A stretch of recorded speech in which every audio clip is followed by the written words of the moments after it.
It is now my distinct pleasure to invite the graduate representing the College of Health Professions, Meredith R. Phillips, Chief Information, Privacy, and Security Officer, Henry Ford Health System, to come to the stage. Joining her will be Dean Christine Fassini, who will read her citation. Meredith Phillips is a trailblazer who is setting standards and charting a path for others in the field of health information, privacy, and security. She earned a Bachelor of Science in Computer and Information Systems and later obtained her Master of Health Services Administration degree at the University of Detroit Mercy. In 2003, she became Henry Ford Health System's first Chief Privacy Officer. As data protection expanded, in 2012, she was named the Health System's Chief Information, Privacy, and Security Officer, responsible for the safekeeping of insurance, retail, and research information. She is the only African American woman in a comparable position in the United States of America. She also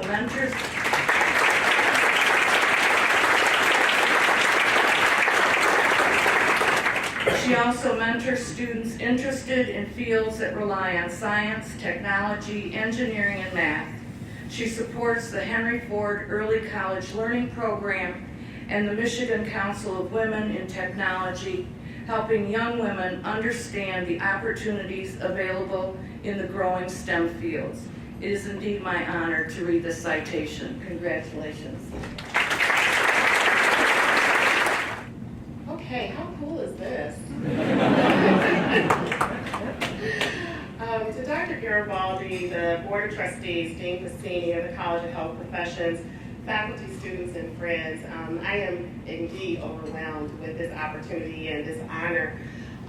This is such an amazing thing today. To look at the room, it's sold out. They said they never had this before where it's been sold out, so I think I probably had something to do with that. It's great.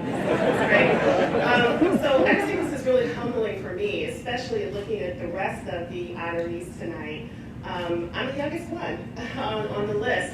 And that says something. It says that, you know, our generation is really moving and shaping and doing things in our own profession, in our own right. But we've done it because we've had trailblazers before us. We've done it because there are folks who actually had a UDM education. So I do have some prepared remarks here. I might go on and off script. It just depends on how I feel. But so just bear with me, okay? After speaking with Dr. Garibaldi, I remember sitting in my office and I sat there for a minute and I'm saying, well, first of all, why is he calling me? Like, why am I getting this? And then I had this overwhelming sense of pride of not only my organization that I work for, but also the work that we do every day, also the education that I actually received here. And so I started to tear up a little bit, and I'm not a very emotional person. For people who know me, you know that, I'm not emotional. But it really was a culmination of the fact that this little brown girl who loved technology, who loved to tinker with things, who loved to go to school and have good experiences in her educational journey, this little brown girl was being recognized by someone. And so that was pretty amazing to me that my environment didn't really dictate what was happening to me at this point in time. And so I was really overwhelmed by that. So this is the Spirit of UDM Award. And I'm gonna try to do this without my glasses, these wonderful things you get when you get into your 40s. This is the Spirit of UDM Award, and Spirit, I have reflected on that term and made me think about the time when I stepped on this campus 26 years ago. It's amazing that it's been 26 years, but it has.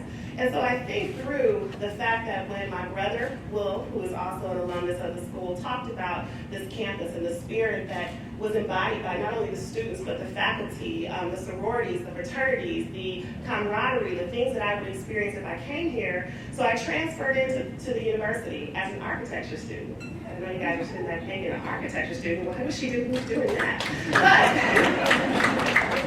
I I love architecture, I love design, but I realized that really my passion was behind solving problems. My passion was behind taking complex situations and coming up with a solution in the end. So I wanted to be creative, and so I realized that after a while, I wanted to switch my major. So in my junior year, I actually switched my major.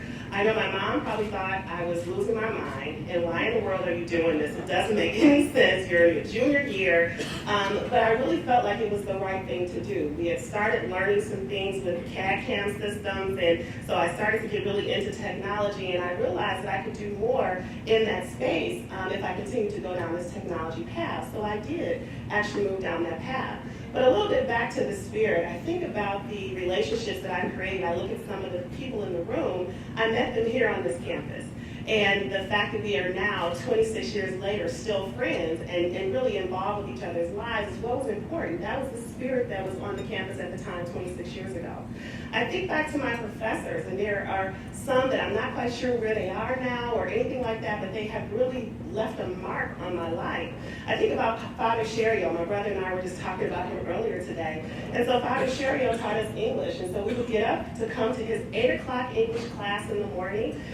He was really great, but a lot of us had probably partied a little bit too much the night before, and it's 8 o'clock in the morning, and he wants to talk about stuff, and we're like, okay, Father Sherio, whatever. But he was really involved with us, and he really wanted to see us succeed. I think about Professor Lynn Lewis, the spirit that she had to be able to embrace African American young ladies on this campus and really mentor us. She didn't care whether she was a part of one sorority and we were a part of another sorority, but we looked like her. So therefore, she really embraced us. And so I do think about her spirit. I think about the spirit of Sister Mary Kelly. I will forever be grateful to this woman. And I know she's at table 28. I don't know where table 28 is.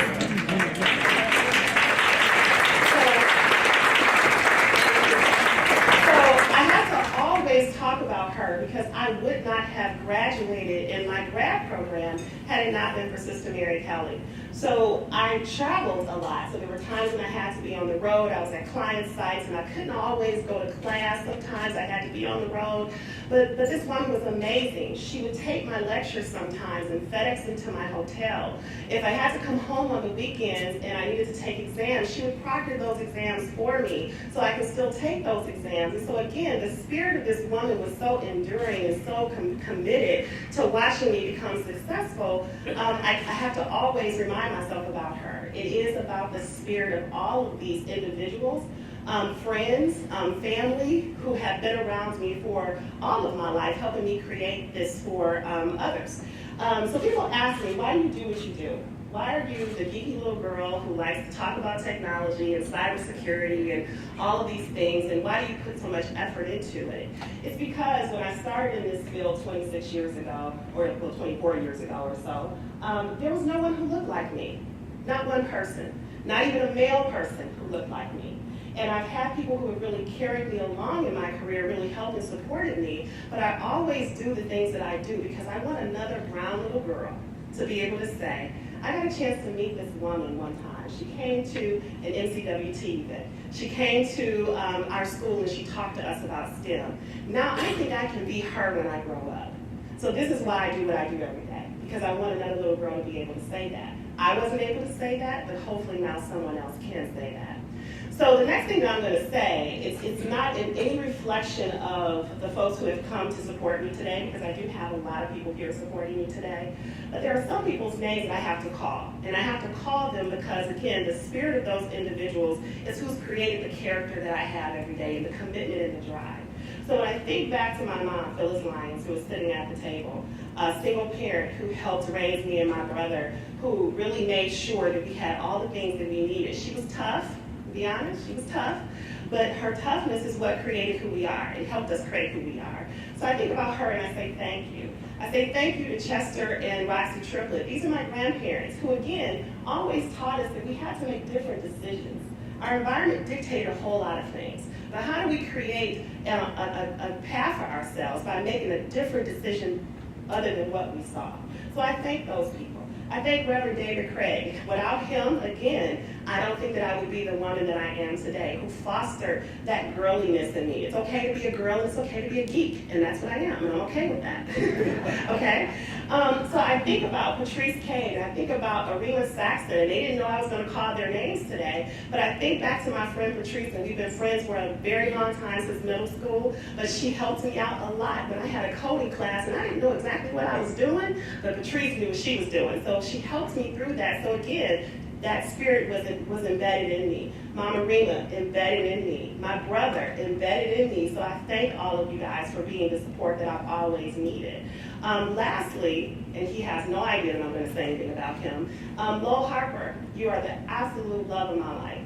You allow me to do what I do every day with no apologies. And I know I'm up late at night. I know that I don't get a lot of sleep. I know that I travel a whole lot. But I wouldn't be able to do those things without having someone who supports me as I do those things.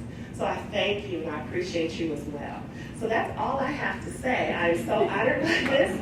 And I thank everybody for being here tonight. I thank all of my friends and family. Some of my staff members are here. I appreciate you all every day. And I'm going to continue to do this as long as I have breath in my body so you guys can excel as well as you continue in your careers. Thank you, everybody.